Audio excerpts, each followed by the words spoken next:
This, I think, is another TNT monologue, the Noose Tertulia. The Noose Tertulias. Tertulias is an expression of a kind of round table of thinking, and this round table is a round table of one, me.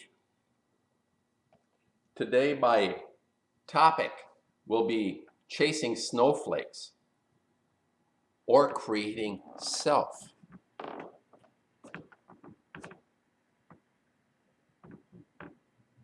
A lot of my YouTube's videos, as I've said before, are quite spontaneous in the sense that I have an idea. The way I approach a painting, I have an idea. I don't like to see the final result before I actually do it. I'd like to come to an understanding of something as I'm involved in it. So I'm kind of built, the kind of person I am is I feel what I've said. My piece is uncertainty, which is a Kabbalistic concept. I love that. I did an entire series of paintings based on that concept. My piece is uncertainty. And I think that there is a lot to be gained from working, having a kind of faith that I commit myself to a certain thought process or feeling, sensibility that I have, and I pursue it. Particularly in a painting. I like it in a painting because there is a physical evidence, and now also when you're doing thinking, talking, speaking, a video might be somewhat similar. It's somewhat similar for me. Anyway, the comment, the thought that I've been having, and it's something that I've brought up different times, but there are nuances to my understanding of all of this in the sense that I'm engaged listening to or interacting with different people, that a person I just finished listening to who I actually really like, this guy from Quantum of Conscience, Matt, I bring him up again. I go to him because he represents to me a part of the population that see themselves as having accomplished a great deal of insight into the deception that is the reality that we live in. In other words, here's a person who has done their own personal work to have been able to come to a conclusion using their own abilities, their reason, their thoughtfulness to understand that the world that is the way it is explained is something for imbeciles. He has understood this, and you don't have to be a genius, an academician, someone that has extraordinary abilities to be able to formulate mathematical equations or have some kind of theoretical physics or a Harold Bloom that can read a page in less than 4 or 5 seconds. This is not the type of person I'm talking about. I'm talking about a person who has done a degree of work within themselves that have come to the conclusion that in this, for example, that the world that as it is explained to us is not what it actually may be.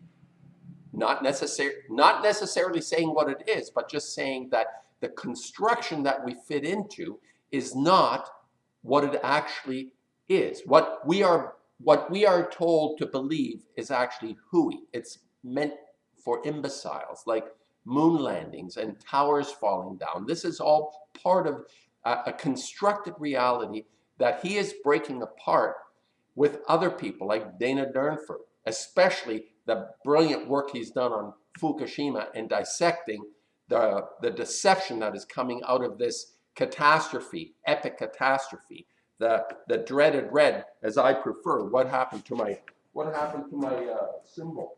There it is. I prefer the red to the yellow nuclear symbol because, like I say, the criminal syndicate has hijacked the yellow, and I love yellow. I'm coming into my own sense of self through painting yellow. It's a difficult color to paint.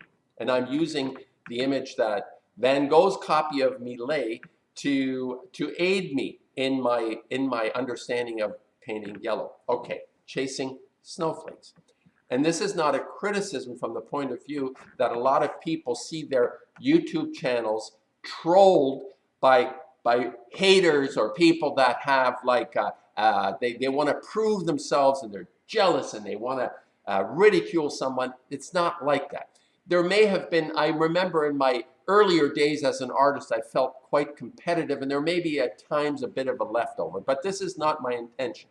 What I want to say, what I feel is very important, the idea that obviously we have choices. Those choices are diminishing greatly every day as we do not come to a sense of ourselves more. We need to feel something about ourselves a lot more than we are actually guided towards. It used to be, I suppose, the idea of an education is to get you to think in some way. But now, as many people have pointed out, education has been reduced to such a low level, like it's literally the dumbing down of the population has occurred on so many levels in education, the way it's being practiced, even that I have had exposure to. I have been a teacher as well for a short period of time. I couldn't do it very long. It just took too much out of me. I'm not called to be a teacher, but I understand that there is a system out there that is totally dysfunctional, again, as an educational system that is supposed to bring you to yourself.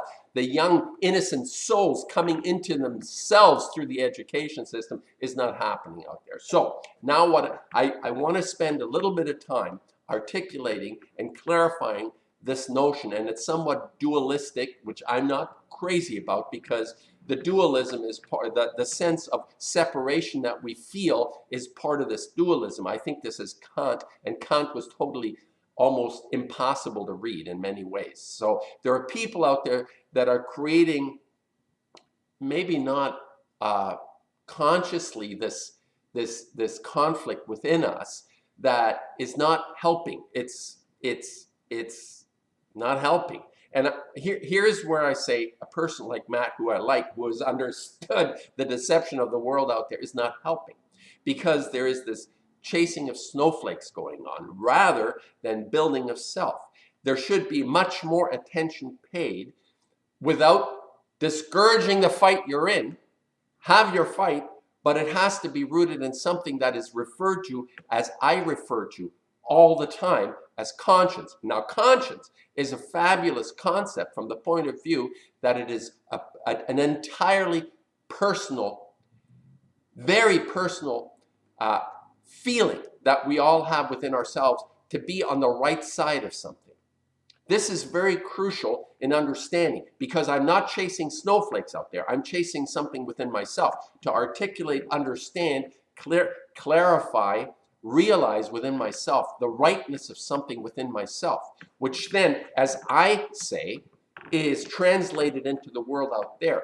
I am a vehicle for this rightness that I feel within myself, in my activities, in my thinking. And for, this is something I've said this on truthers. Truth is a moving target, especially when you're dealing with the hierarchy that is fundamentally structured like a pyramid, where the bastards have taken up the top part of the pyramid. You name them, the queens, the kings, the popes, the elites, those we see and those we don't see, are always trying to keep this pyramid in place. This is a fictitious notion of existence itself. And I see there's so many aspects to this that I've actually touched in my videos. You have to go back and kind of get a sense of what I'm propagating, what I'm attempting to initiate through my own understanding, my own way of working in someone else. And the principle today, what I'm thinking about is this fellow is so focused on chasing snowflakes and wanting a result.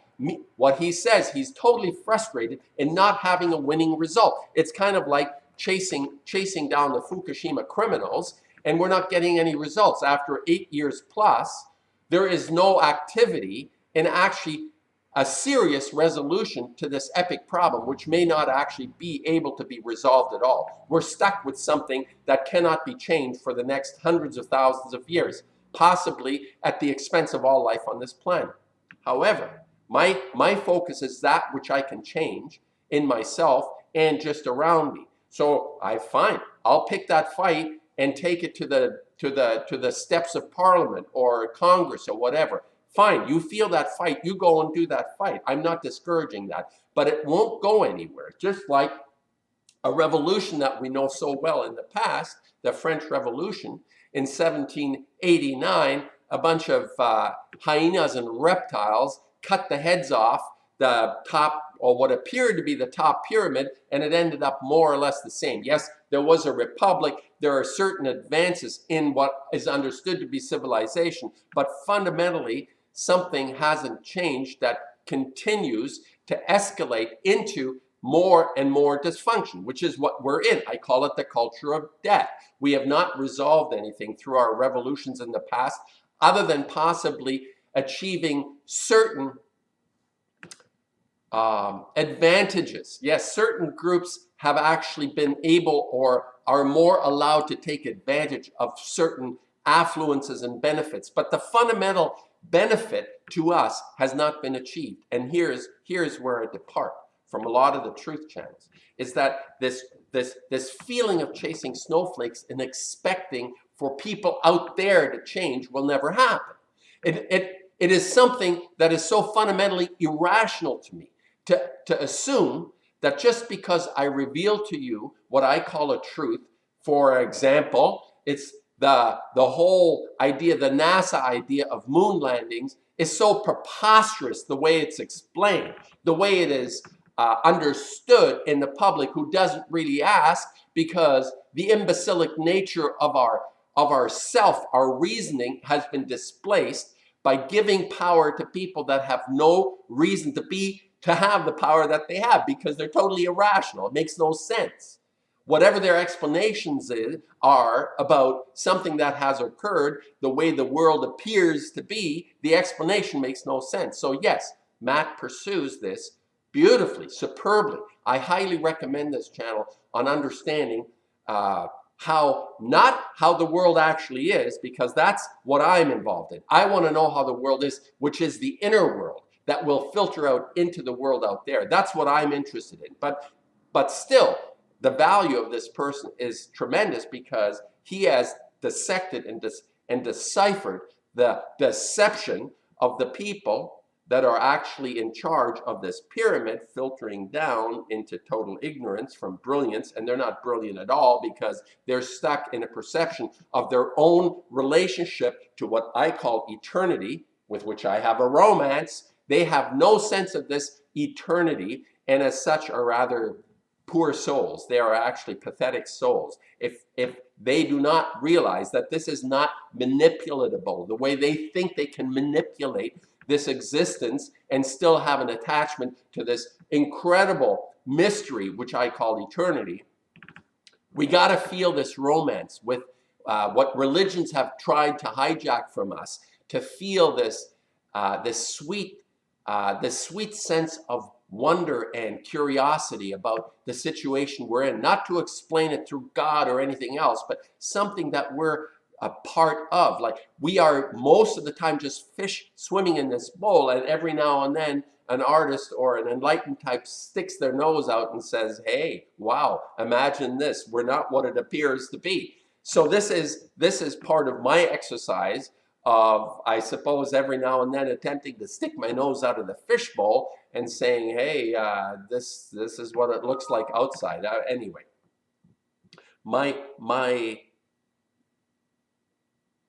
this circumstance that I feel is quite dire, considering the level of toxicity, both emotional and physical, that is at this point in time spread into the world. And both are equally important as far as I'm concerned. The emotional, probably more in some way, although the physical is more immediate from the sense of toxicity. We cannot accept, biological beings like us and all other life forms cannot accept anymore the level of toxicity being disseminated into the environment, into our biological beings. We are this mystery. I don't understand this bag of blood that we are in. It's not something we understand, but there is an effect. There is a manipulation on us, on our being. Yes, absolutely. Have your fight and expose that. But here's my point. that it all comes down to expect people to wake up, is absurd, because there is no way of changing the world out there unless we each individually have this epiphany within us in some form or other to be on the right side of this reality. And it's not something people say, well, you know, the right side for one person's freedom fighter is another person's terrorist. There is a rightness to things. It's called a conscience, people. It's called a conscience. And this is something that is a part of this mystery, because it is instilled in us. If you're not a psychopath or a sociopath, and even those types, I sense, I believe, I suspect, have a knowledge of not wanting to be caught. What is that feeling? Is it just that I don't want to suffer the consequences of being caught, or do I know this is wrong? So, you know, that could be an argument. I'm saying that my sense in the sense of making a painting is the same as making a video, that there is a revealing of myself. The best part of any video I make is for me to let you become aware of some aspect of me, who I am. This is how change happens. This is how change happens out there. This is how change happens within us, by sharing, by interacting, by being our highest self to each other. This is how it works. This is how change works. It's not by bludgeoning anyone into submission. It's actually by being, I come back to this again. It's like living a calling. I love this idea. The Catholics, I was brought up Catholics, they hijacked the idea of a calling and made it, well, if you're a priest, you have a calling. Well, that may be so, but it's also something that each individual human being, as they are born, begin to live in some form or other, or not live in some form or other. And this is crucial. This is crucial to anything ever changing out there, unless we begin to live our calling. That's what I say. Does that make sense? So the people like Matt who are frustrated, the truth types, the honest truth types, not like the Joe Rogans or the Alex Joneses, they play their part. There's so many, or the Vinny guy who does dissects the New Zealand event, and all those things. Yes, they are part of chasing down the deception, but in terms of being able to affect change, are irrelevant. That's what I'm saying. We are irrelevant unless we become the change we want to see. That's what I say. And people say, well, that's very easy for you to say, you know, you're a painter, you do what you do. I'm saying we can do this, each one of us, every day, by being on the right side of things, whatever that might be. And it may be, like, I'm quite isolated. I live in a small town, but the effect that I have is in the contact of the people, the few people that I see in a week. I have an effect on those people. Whether or not they change their life is not up to me, but I will do what I can, whichever way. And I honestly, quite frankly, I upset people as much as I suppose they feel good. Some people I never see again, but that's okay. I don't mind that. It's just being on the rightness of things. I'm not going to deceive. I'm not going to make somebody feel bad about themselves just because I can. My rule is, again, to have the sense of self in terms of conscience. The level of my activity is based on this rightness of things. And then I'll just bring up another person that has become an icon in the YouTube community and the platforms out there that propagate, like the Jordan Peterson guy, who's an academic. Again, you attach such high levels of respect to people that can formulate words in a certain way and have read books, and apparently somebody like Harold Bloom, who can read a whole page in less than 5 seconds and who's read tens of thousands, 100,000, 200,000 books, reread them over and over. What's the point? You see, what's the point? If that inner world doesn't get affected by what it is that you read, I suppose, and it needs to be translated into the world out there in a way that makes sense to each individual based on their calling. So outside of that activity, we're chasing snowflakes. Matt is chasing snowflakes. Peterson is a whole other level of deception. He's telling you to chase snowflakes. That's the thing. Matt doesn't actually say, he sort of does, but he's done his inner work on a level that is quite organic. I feel the guy to be very organic and sincere in his presentation, but it won't make any difference, and he's frustrated that he can't make any difference. But Peterson thinks he's had a huge impact based on the response. I mean, the guy has become a millionaire on his activities on YouTube and other platforms by basically telling you to chase snowflakes. Anyway, I just thought I'd put this out because there isn't a level of appreciation I have.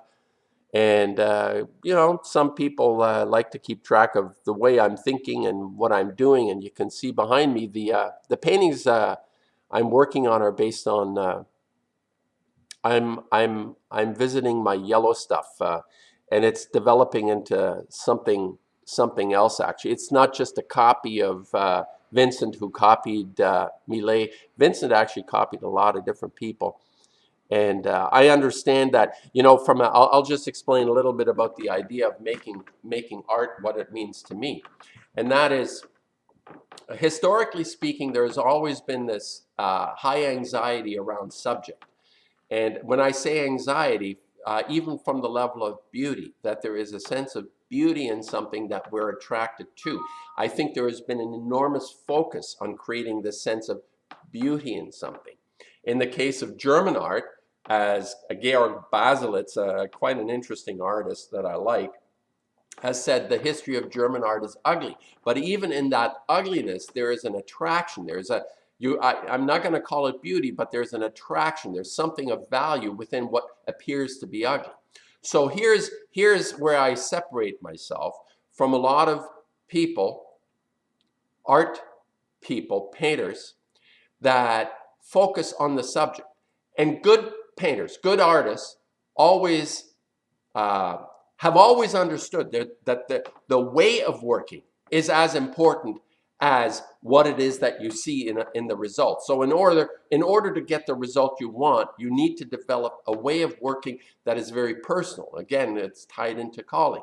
And people like Rembrandt would put 20, 30 layers of colors one over top of each other. It's called glazing, in order to create a depth effect, a darkness. The blacks aren't actually using black. There are many colors on top of each other, creating this feeling of black, which communicates something. It's not, again, this is part of, I suppose you could dissect it and understand it, but it communicates something contrary to perception. If that makes sense. It's like I, in spite of myself, I'm able to do something, or in spite is the wrong word, or something happens when you develop a way of working that will facilitate what it is that I have, that I want to communicate. And subject is not a high priority, which is why Van Gogh went to Millet or went to Japanese prints and Hokusai and copied people in order to eliminate the idea of subject and feel a process of working, a way of working. And Van Gogh is all about how he made a painting rather than what the painting, the subject that is in the painting. Do you follow what I'm saying? So just a quick side note to my chasing snowflakes idea, because I don't want to chase snowflakes. I want to get to the source and understanding something. I should probably do a news tertulia on the idea of my work and making a painting. The way Chuck Close said that camera is very easy medium to use, but difficult to have vision within. Chuck Close is an artist that I recommend you look at. He did the big, huge portraits, and you can see hair, the hair coming out of a person's skin. It's like fabulous. The guy was amazing. He's still alive. So the sort of wrapping this up, I think it's relevant because it's the building of self comes through creating a very personal structure around something, whatever that might be, whatever the activity might be. So if I take the subject from another painter that I admire or like, I put it through the paces in a sense, in my own way. I interpret, you could call it that, but more importantly, I've created a way of working that alters the understanding you might have when you go back to the original and you see it. And I've seen quite a number of what appear to be Van Gogh originals. You never know these days because there's so many forgeries, but even the forgeries could be inspiring. So this is, but it's not important to me in the sense that I am putting it through its paces on my own level. I have found a way of working that really makes a lot of sense to me, that as far as I can tell, I don't know, the world, 7 billion people or more, supposedly somebody might be doing exactly the same thing. I don't know. Who knows? But I know that I have not come across this, and the way of working actually facilitates me being alive right now to communicate something about who I am right now, not what stuff was whenever. And I'm not a decorator. I'm not interested in decorating anyone's place. I want you to either I want you to have a strong feeling about that, what you're looking at. And in a good way, like personally. Might change you in some way. Might give you another way of looking at Vincent by looking at me.